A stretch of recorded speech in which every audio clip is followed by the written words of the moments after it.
Hi everyone, my name is Kenzie Dolan and I am the certified professional astrologer with Ruby Jade Rituals. And tonight we are not going to be talking about astrology. Instead, we're going to be talking about death, dying, grieving, and learning about the afterlife. It's Not Really Over the Gathering, which is a grief circle meant for anybody that is actively grieving, maybe said goodbye to somebody in 2025, or maybe you're wanting to learn more about death and dying and the afterlife and just the portal of grief. So let's go ahead and dive in. It's going to be a very gentle gathering. We don't have a lot of people signed up for this first one just because it is a new event that I'm hosting. So, what I'm going to do is I'm going to briefly go over what you can expect in one of these gatherings. And I'm going to tell you all about, my journey towards being a grief walker or an angel of death. And I'll explain more what that is about and just what rituals really worked for me when I was deep in grief and deep in um, learning about, death and dying. So, like I said, I'm a certified professional astrologer, but I actually did not get there without death. In fact, in 2019, when I first became a certified professional astrologer, a couple months before I decided to do that, my nephew passed away. So, my sister's first son lived only for an hour, and it was something that our family knew was probably going to happen. So from the months of February 2019 to June 2019, we were in anticipatory grief, which is basically understanding that a person is going to die and kind of just waiting. So it is a different type of experience because you do know for sure that the likelihood of death is pretty high. And so you're already beginning the grieving process before the person even dies. And that is a completely different experience versus somebody that has a loved one that tragically passes away. That's very sudden. It's a different type of grief. And so there's a lot of different types of grief that are out there. There's ambiguous grief, anticipatory grief. Um, there's a lot of different types of deaths out there. So all these different types of deaths are going to cause different types of grieving for the loved ones that survived the person that passed. So after my nephew Fitz passed, I really was lost in the grieving process. I am not a religious person, even though, I come from St. Louis, Missouri, and it's a predominantly Catholic city. There's a lot of Judaism there, there's a lot of Islam there, but, it just really never sat with me in a way where I felt like called to continue to practice any type of religion. My only college credit in high school was world religion, so I learned a lot about the different types of religions. But, as I went on to college, it wasn't something that I continued with. And after moving to New York City, I started to find that a spiritual path was more for me. So, probably about a year before I even started to study astrology professionally, I was starting to have a spiritual awakening. And The Power of Now by Eckhart Tolle was the first book that I read that really kind of helped me understand what a spiritual path is. And, trusting in a higher power, the universe, uh, God, source, whatever you want to call it, just understanding that there is something that's greater than all of us. It's always at play, and there's a plan for each and every person. So, as I got deeper into my practice of astrology, my spiritual awakening just grew and grew and grew. And I had so many wonderful teachers that actually, used astrology as a way to move through grief. In fact, my most well-respected and teacher that I worked with the most and took the most classes with her, she actually lost a mother figure and she was pretty young. And so just the way that she presented the information was very spiritual. And in fact, we together, interpreted my nephew's death chart um, along with his birth chart over a Instagram Live. And so I was just very fortunate to be with teachers that understood that this practice, this ritual of astrology is so cyclical in nature that it honors, both life and death, and that death is a part of life, and you cannot have life without death. So, that was back in 2019 when I first got certified, but my interest in death continued throughout getting certified and taking more classes in astrology. I started to realize with, other people looking at my chart that death work and working with death and being somebody that speaks on death is a part of my astrological blueprint. I have a lot of different markings that just show that I can hold space for people that have died. And so I thought, what better way to honor my nephew by, making a course on death. So in 2022, I made a digital self-paced course on death, dying, grieving, and learning about the afterlife. And that is now live on YouTube, and anybody can take it.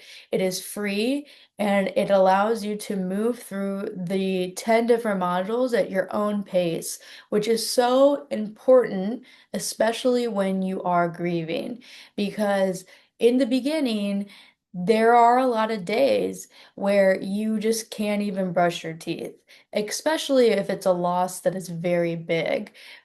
Now, I want to just kind of sidebar really quickly, and I found a pretty interesting article about stress. I am starting to learn more about stress.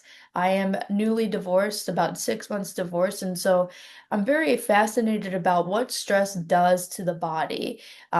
And I'm a big fan of the book, The Body Keeps the Score. So I've been researching about stress and just talking about the stress that I feel that is still in my body after moving through that psychological death and that grieving process of grieving a relationship. And I found this really interesting questionnaire at a really well-known, well-respected university here in the United States, and it was about rating your stress on a level and giving certain milestones or rites of passage or just big monumental life events, different numbers in the scoring and ranking them. And so the top number one stressful event that adults could go through is losing a loved one. And it stated a parent, a spouse, and or a child.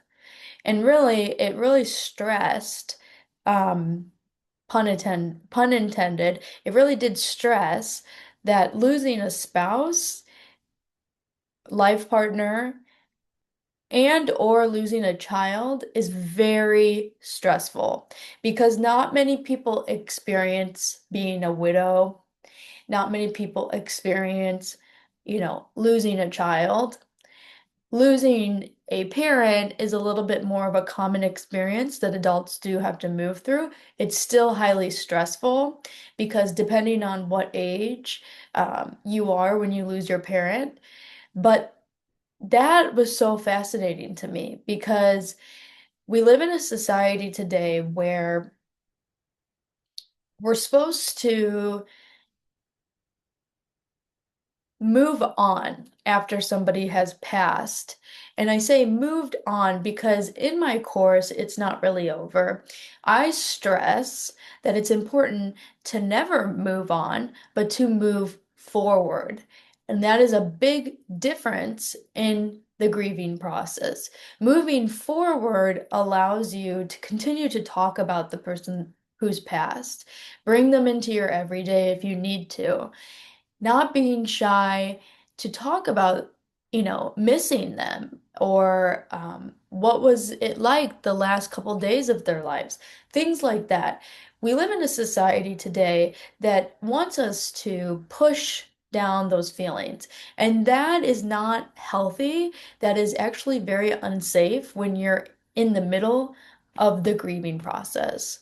So, these grief circles, these gatherings, that course that I made, it's all about showing you that it's good to be death positive. And death positive doesn't necessarily mean you are like manifesting a death. That's not what that means. What that means is that you embrace death. You understand that it is a part of life. It's going to happen to every single one of us, every single people that we know, all the pets that we love. It's going to happen. And the more that we just embrace it, the more you will live life to the fullest. And so that is what this course that I made that's accessible to all of you is about, and this is what these gatherings are also about.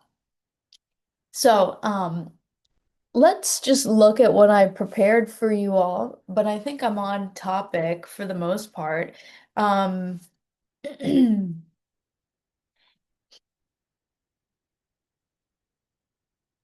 so yeah, I did open up pretty nicely with what I had planned about explaining how I got into this work. Um, through learning about death, I also had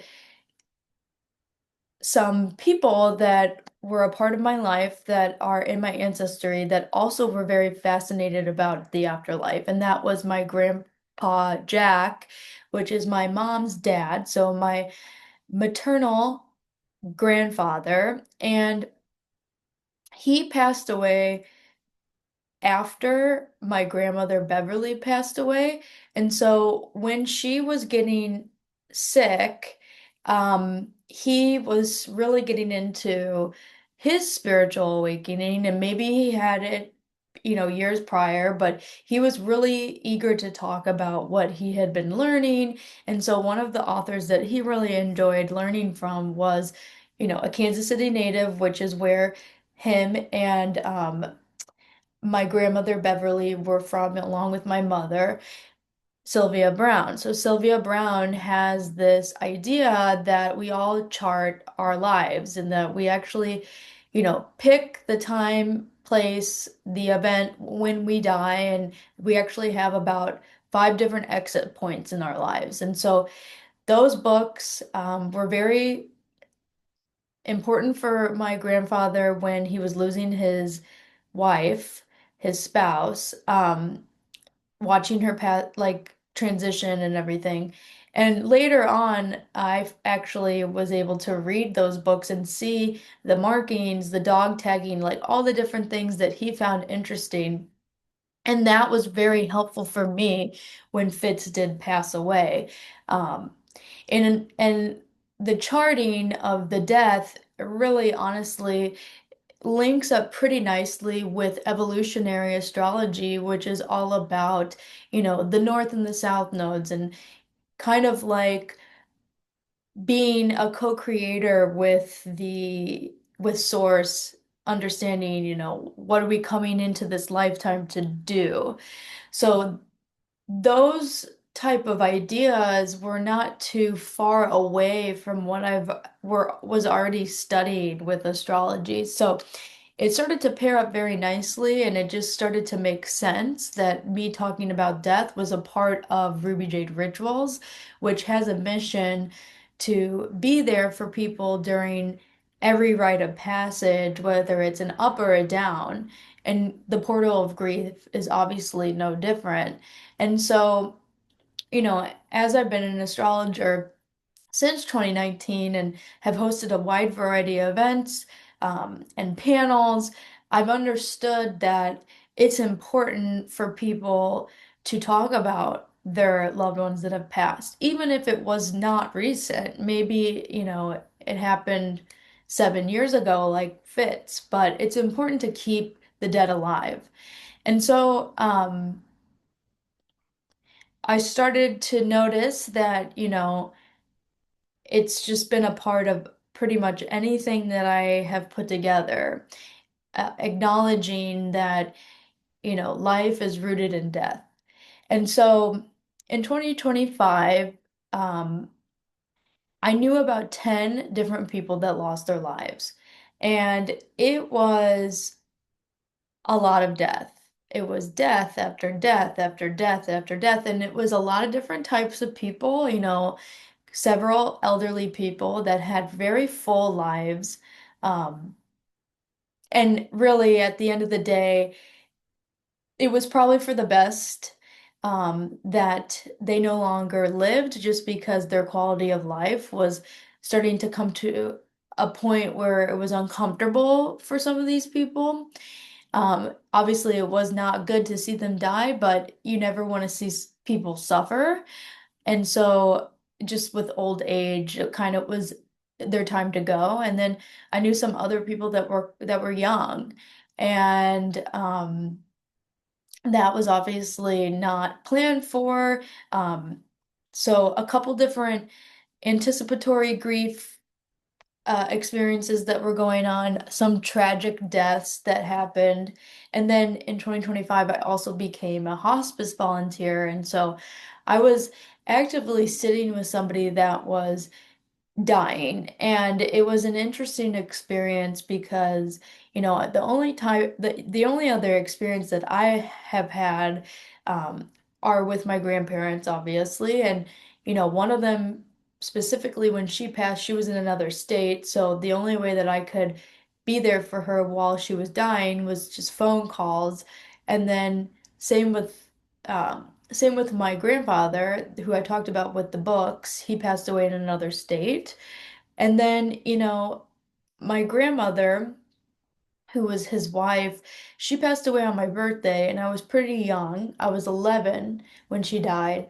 And so I did know that she was actively dying, but I didn't know how close it would be. And I really honestly wasn't as interested in learning about death at that age. And then my grandfather on my dad's side, that was more of a sudden death, like, and it was due to just not taking care of himself, but that was kind of a surprise.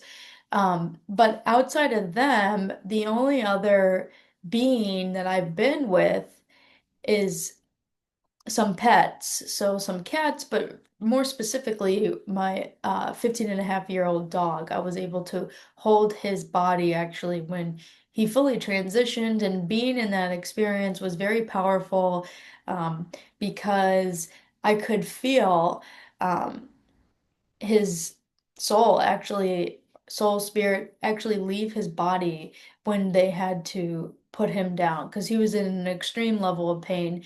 And that was a very sad moment, obviously, but extremely powerful because until you experience sitting with somebody, holding their hand, holding their body, whatever it is, you don't understand that there is definitely a spirit, a soul that's in the body, and that once the person or being, like a pet, crosses over, you don't feel that energy in the body anymore. And it's very interesting to experience that. So, the hospice volunteer was obviously something that I've been wanting to do just to learn about the transitioning.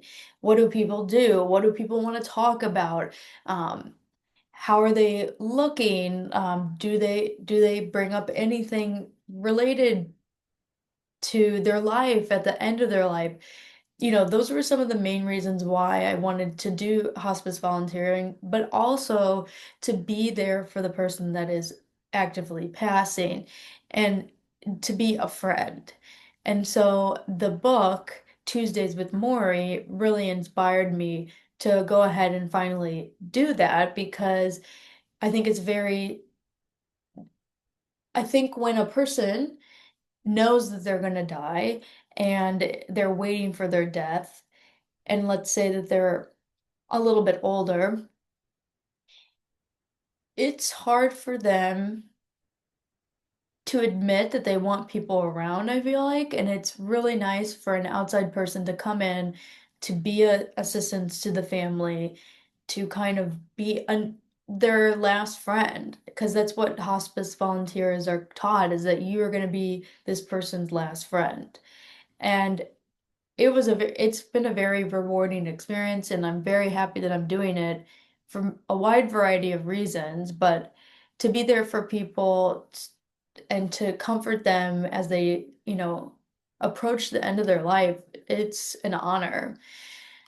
Um, and just going back to the course that I made, uh, the course is really about being a friend to somebody during the grieving process. And that's also very important because the people that do survive their loved ones that have passed, they go through a lot of different emotions, a lot of different thought processes that are really hard to process. And at times, you know, you just feel so disconnected to the rest of the world and to reality, and you see how time really doesn't stop um, after your loved one passes, even though you want to stop, your body wants to stop. Um, and it's hard to continue down the same path that you were going prior to the death. I remember when Fitz passed away, it felt like my whole life was just, turned upside down. And really, everything that I was doing prior to June 7th didn't really make sense anymore. And also, I just found myself not finding satisfaction or joy or peace in what I used to find. And it really started before June 7th because the anticipatory grief, you're like already grieving, like the moment that you learn that, there is a there's a lethal prognosis. So that kind of began prior to June, but it's not it's not anything to be concerned about if after the death you want to just change your trajectory uh, like pretty much 100%.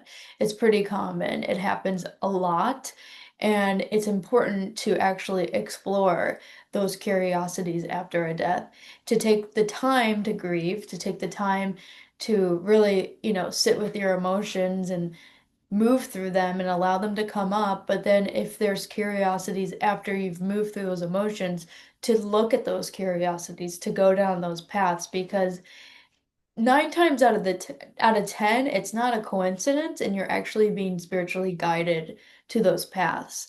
So that's kind of what happened to me. I was in the corporate world um, prior to him dying. I probably would have never thought that I was not going to be in the corporate world in New York City. That's the main reason why I moved to New York, is to excel my career and to try to work at as many like big companies as I possibly could. And no, it really like this changed everything for me, where that didn't matter anymore. What mattered was, making myself feel at peace. It really made me intensely look at some of the things that I was doing in my life, how I was living, and understanding that because he didn't have a full life, he lived 1 hour, why would I be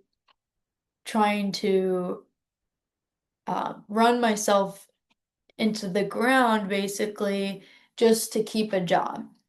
Why would I be having a lot of anxiety just to work at a big company? Those were the questions that started to come up, and I started to really realize that it wasn't worth it. And so that was new for me because before I was really into, spreading myself thin, bending over backwards for people, doing the most for people that did not give me credit or appreciate me or value me. And so it was interesting how that life event, losing a loved one, actually taught me so much about myself. Um, so I really wanted to offer these in the winter because the winter is all about letting things die.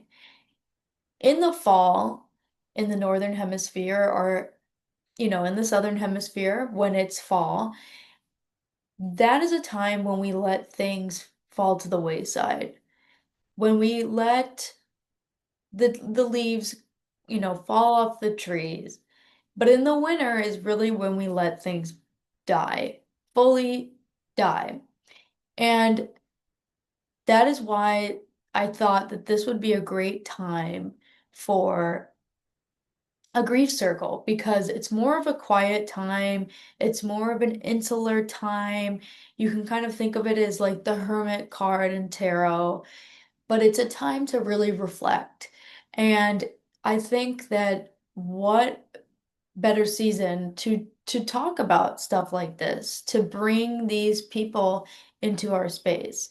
So tonight is the first grief circle, the gathering, and we'll also have one in February and March, and those signups will be on Eventbrite, and we will see how the winter grief circles go, and I can always bring them back.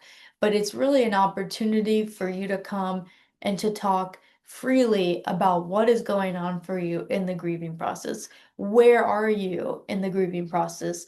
What stage? There's 5 different stages. Where do you think you are? Have you ever even thought about this? It's a place for you to talk about the person that you miss, what you wish you could say to them.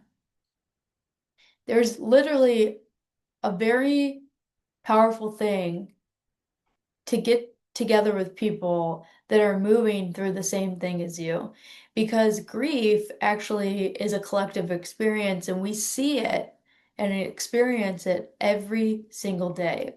So if you're not a person that has lost a loved one on an individual level, you're watching people pass through the news. And that's why I say it's a collective experience. Grief actually brings people together. And so it's really powerful to get together with a group of people that are experiencing the same things as you. So when people do arrive, we're gonna go over all these different things.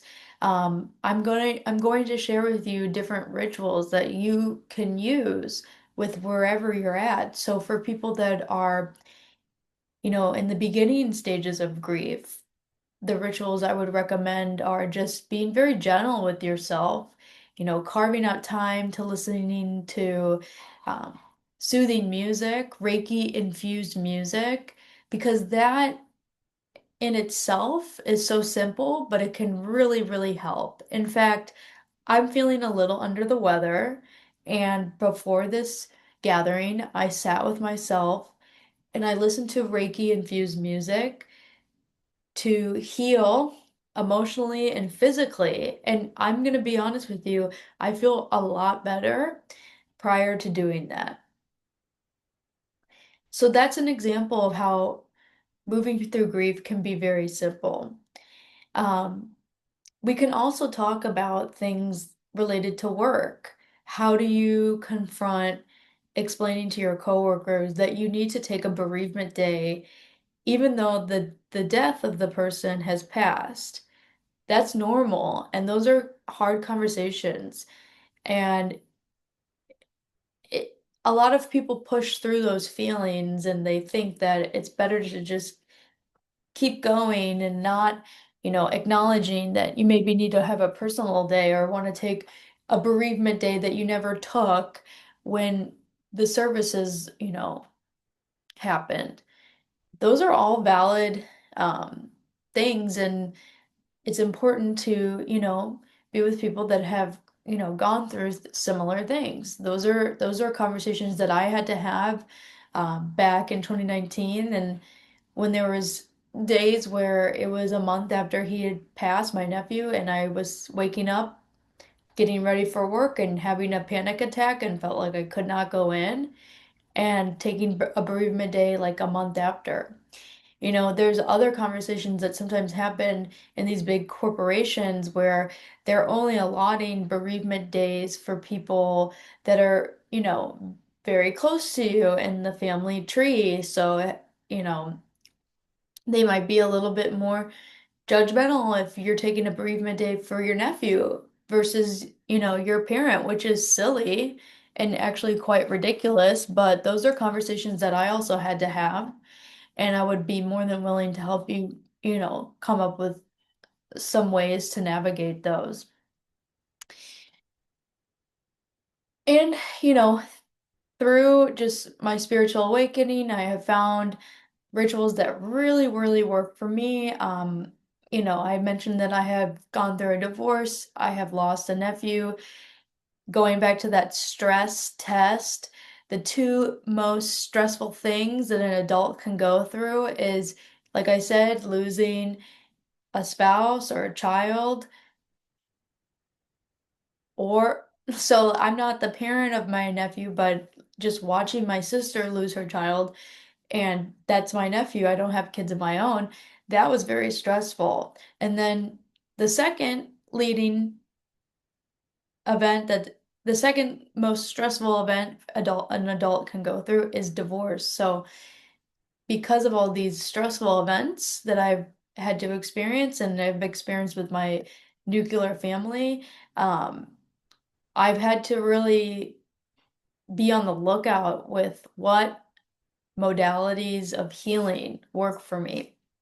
And through that journey, I have really found out that hypnotherapy is probably by far the most healing for me subconsciously. I've had to really rewire a lot of beliefs, thought patterns, all this stuff. And so it can be a really powerful tool. And so I want to give you all that in these grief circles. Last year in 2025, I took a hypnotherapy training, first training I've ever taken, even though I've received lots of hypnotherapy for several years now. I would say that since 2021, so it's been about 5 years that I've been a patient of hypnotherapy, and it is a massage of your subconscious mind. It's very gentle. It's very,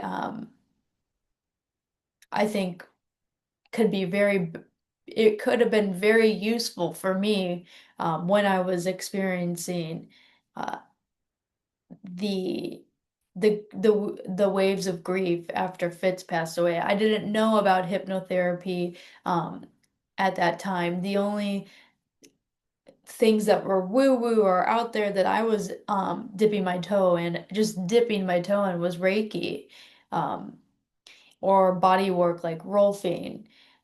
But all that stuff, massage, acupuncture,